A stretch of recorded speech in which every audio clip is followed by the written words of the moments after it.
Parlons Cheval, le podcast de l'Institut français du cheval et de l'équitation.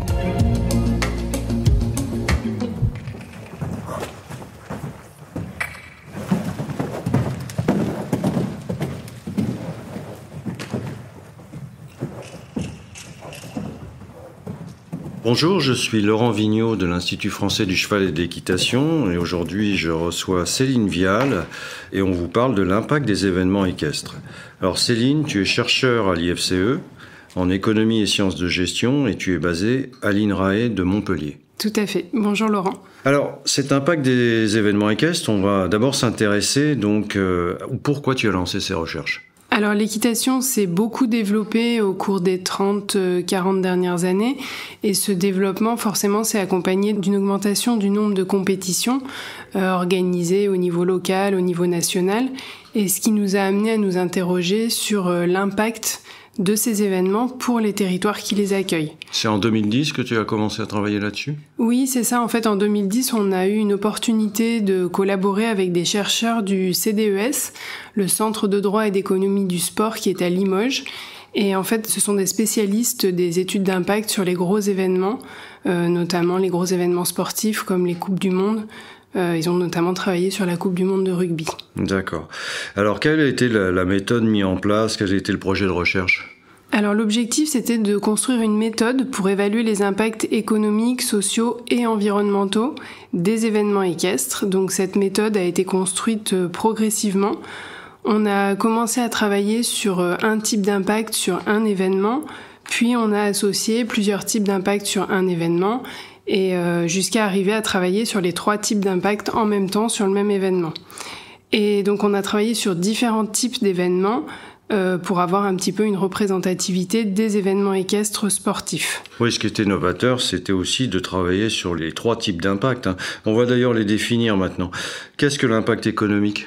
Comment peut-on le définir ? Alors l'impact économique, il représente la valeur ajoutée qui est créée pour le territoire d'accueil et les emplois créés, donc par la manifestation, en comparaison d'une situation en fait où l'événement n'aurait pas eu lieu. Oui, c'est souvent celui auquel on pense, mais il y a aussi donc un impact social qui est mesuré. Oui, tout à fait. Donc l'impact social, c'est l'utilité sociale de la manifestation pour les différents publics, donc qu'il s'agisse des publics qui assistent à l'événement, donc les participants, les spectateurs, les employés, les bénévoles, les restaurateurs, les exposants, etc.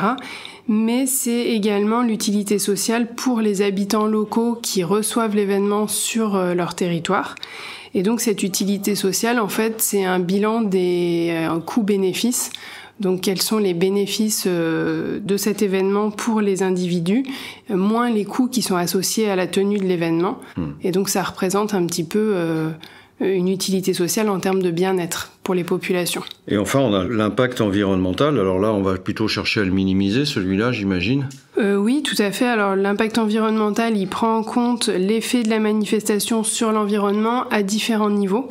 Donc ça peut être au niveau de la gouvernance qui est mise en place, des partenariats, la sensibilisation qui est faite sur le sujet environnemental, mais aussi tout ce qui est consommation de ressources et émissions, bien sûr, et puis l'impact sur le milieu naturel. Donc l'objectif, c'est bien sûr de minimiser ces impacts, mais aussi ça peut être de, par exemple, maximiser la sensibilisation qui est faite au niveau des publics sur ce sujet. Il y a d'ailleurs, je crois, maintenant un certain nombre d'événements qui sont labellisés, notamment par des labels comme Écuresse, je crois. Oui, tout à fait.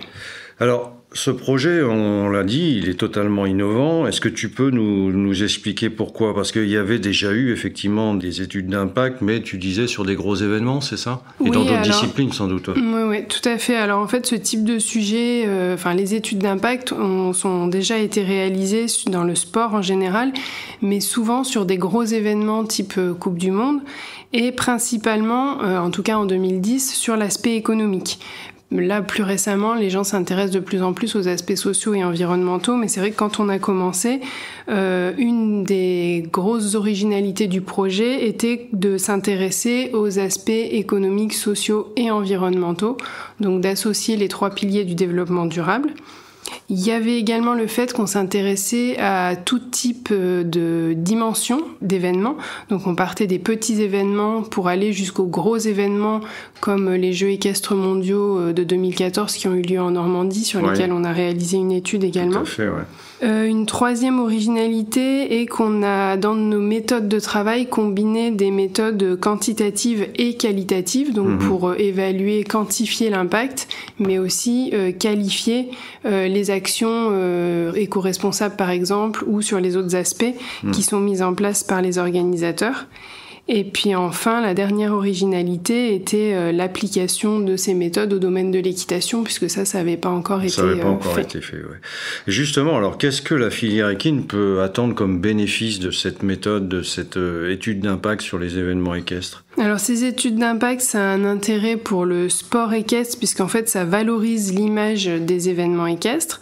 Ça a aussi des intérêts importants pour les organisateurs. Alors tout d'abord parce que ça peut leur permettre d'améliorer leur événement sur les 3 types d'impact. Oui, absolument, ouais. Mais ça peut aussi leur permettre d'avoir des arguments à mettre en valeur, vis-à-vis des financeurs, vis-à-vis des territoires qui accueillent.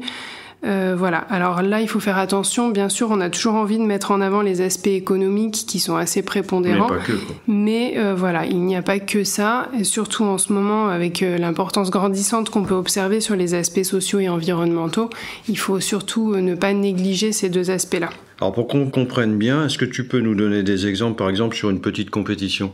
Oui, alors par exemple, en 2013, on a travaillé sur Poney sous les pommiers qui se déroulait à Saint-Lô.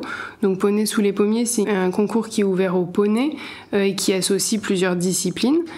Donc sur cet événement, on a évalué un impact économique à 268 000 € pour le département, qui est presque 3 fois supérieur au budget d'organisation de l'événement, donc qui était de 92 000 €. Oui, intéressant. Donc voilà, ça donne quand même une idée de l'impact. Par contre, ce qu'on peut noter sur des petits événements comme ça, c'est que l'impact est principalement lié aux participants, puisqu'en fait, ils sont beaucoup plus nombreux que les spectateurs. Dans cet exemple-là, on avait 3 fois plus de participants que de spectateurs présents sur le site. D'accord. Alors par contre, on a aussi étudié la question sur de grosses compétitions comme le mondial. Oui, voilà, comme le mondial du Lion. Donc sur cet événement, on a eu un impact économique évalué à 1,9 million pour le territoire d'accueil, donc qui avait la taille également à peu près d'un département, pour un budget d'organisation de 750 000 €. Et là, par contre, ce qu'on peut voir, c'est que l'impact, il est lié aux spectateurs, puisqu'on a comptabilisé 45 000 spectateurs. Voilà, pour le coup, il y avait du monde. Ouais. Voilà. Pour uniquement 110 couples cavalier-cheval qui participaient. Donc là, tu as un ratio ensuite qui est établi, je crois. Voilà, c'est ça. En fait, on peut, sur l'impact économique, on peut établir un ratio entre le budget d'organisation et l'impact qui a été calculé. Donc, par exemple, pour le Mondial du Lion, on peut dire que pour 1 € injecté dans l'organisation de la manifestation, il y a une création de valeur ajoutée pour le territoire d'accueil qui est de 2,5 €. Et pour Poney sous les pommiers, pour 1 € injecté, on a une création de valeur de 2,9 €. Oui, donc on voit bien les arguments que ça peut donner vis-à-vis des financeurs, sponsors et collectivités publiques. Voilà, tout à fait. Donc ça permet de communiquer sur l'événement et puis aussi de capitaliser sur les résultats obtenus pour améliorer ses pratiques. Sur le volet économique, mais aussi sur les volets sociaux et environnementaux. Et c'est ce qui a été très bien réalisé au mondial, pour le Mondial du Lion, où en fait ils ont réalisé une étude par année. Donc ils ont fait une année l'impact économique, une année l'impact social, une année l'impact environnemental, et ils ont vraiment essayé de se servir des résultats pour améliorer leurs pratiques sur l'événement. Donc ça a vraiment été une étude très intéressante. Ok. Tu referas un coup pour la barre au sol, hein, à main gauche. Voilà. Laisse travailler. Ah. Tu vas pas me dire que t'as le même saut que tout à l'heure. Passe au pas. Repasse au pas. Alors maintenant, effectivement, qu'on a mis au point cette méthode, on va chercher à faire en sorte que les organisateurs l'utilisent au maximum. Donc comment peut-on valoriser ce projet de recherche et le faire connaître ? Alors tout à fait, c'est l'objectif. Donc comme dans tout projet de recherche, on a réalisé tout d'abord beaucoup de publications. Donc des publications scientifiques, donc des articles, il y a un ouvrage qui est paru, des communications à des congrès. On a aussi réalisé des publications de transfert, donc des articles, des fiches, un ouvrage. Donc vous trouverez les liens dans la description du podcast. Et puis des communications également à des colloques. Et puis enfin, maintenant, il y a un outil qui vient d'être mis en ligne. Voilà, tout à fait. Donc cet outil se base sur les résultats des travaux de recherche dont je viens de vous parler. C'est un outil qui est en ligne sur le site de l'IFCE et qui est gratuit. Et à quoi il va servir donc ? Alors cet outil, il sert à plusieurs choses. Tout d'abord à évaluer l'impact économique d'un événement équestre sportif, mais aussi à obtenir des préconisations personnalisées pour l'événement sur les 3 volets, donc économique, social et environnemental. Et il sert à quel type d'événement ? C'est tous les événements ou seulement sportifs ? Alors c'est uniquement destiné aux événements équestres sportifs, du fait de la base de données sur laquelle se base l'outil, qui est constitué des travaux précédents.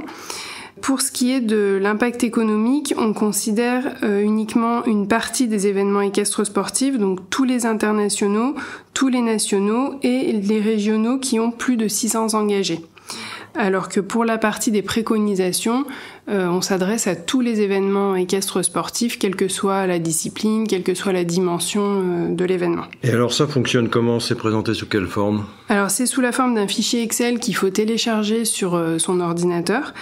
Et donc ce fichier comporte 4 volets qui sont indépendants, qui peuvent être utilisés indépendamment les uns des autres. Donc on peut réaliser uniquement l'évaluation de l'impact économique ou uniquement le volet sur les préconisations environnementales, etc. Okay, il suffit d'avoir Excel, en tout cas c'est très facile à utiliser. Et on l'alimente comment ce fichier ? Alors il faut que la personne qui veut utiliser le fichier arrive avec un certain nombre d'informations sur l'événement en question. Donc le nom de la manifestation, son code postal, le nom de la ville, les grandes caractéristiques de l'événement, comme le nombre de jours, est-ce que c'est un événement national, régional, etc., les disciplines, le montant du budget d'organisation, le nombre d'engagements et le nombre de cavaliers qui participent. Attention, c'est pas la même chose. On demande également une estimation du nombre de spectateurs, mais vraiment sous la forme d'une fourchette qui est très simple. Et enfin, on demande une description un petit peu de toutes les actions qui sont déjà mises en place sur l'événement, sur les aspects économiques, sociaux et environnementaux. Mais l'ensemble de ces informations sont des choses qui sont assez faciles d'accès pour l'organisateur. Alors les résultats, on les obtient comment ? Sous quel format ? Les résultats sont obtenus sous la forme de fichiers PDF qui sont exportables ou directement imprimables. Et donc là, les bénéfices attendus sont ceux dont on a parlé tout à l'heure. Oui, l'objectif, c'est vraiment de mettre à disposition des organisateurs cette évaluation des impacts économiques et cet accès à des préconisations pour améliorer son événement. Donc, ce qui peut permettre de leur donner des arguments pour démarcher des partenaires locaux, des sponsors. Et puis pour communiquer et argumenter sur son événement. Donc là aussi, le lien vers l'outil figure dans la description du podcast. Je voudrais, Céline, maintenant que tu nous parles un peu de tes perspectives de travail autour d'autres projets, dans le prolongement de ce que tu viens de faire sur les impacts des événements équestres. Alors, qu'est-ce qui est en cours ? Alors, par exemple, actuellement en cours, on a la valorisation du projet Fidèle équestre. Donc, il s'agissait d'un projet sur les attentes, la satisfaction et la fidélité des cavaliers en centre équestre. Donc ça, en ce moment, on réalise un travail avec la Fédération française d'équitation pour créer un outil à destination des dirigeants de centres équestres qui sera en ligne sur le site de la FFE et donc qui aura pour objectif d'aider les dirigeants à mieux cerner les attentes de leurs clients, à mieux les satisfaire et mieux les fidéliser. Donc sous la forme d'un outil à compléter et qui permettra d'obtenir des conseils pareil personnalisés. Une thèse aussi en cours avec la FFE, je crois ? Oui, il y a une thèse en cours sur la thématique du hors-structure, c'est-à-dire les propriétaires et cavaliers qui ont leurs chevaux en dehors de toute structure équestre professionnelle. Donc là, l'objectif, c'est de mieux connaître cette population et de mieux les accompagner dans leur démarche, voir s'il y a une possibilité de leur offrir certains services, quels sont leurs besoins, etc. Et aussi quelques sujets pour la suite ? Alors, à l'avenir, ce qui m'intéresserait, c'est de travailler sur les perceptions des consommateurs. Donc, ce que j'entends par consommateur, c'est le grand public, mais aussi le public équitant, sur les questions qui sont relatives au bien-être animal et à l'environnement. Donc, questions qui sont d'importance grandissante aujourd'hui. Donc voilà, par exemple, pour travailler sur l'impact des actions mises en place ou des labels environnementaux sur ces individus.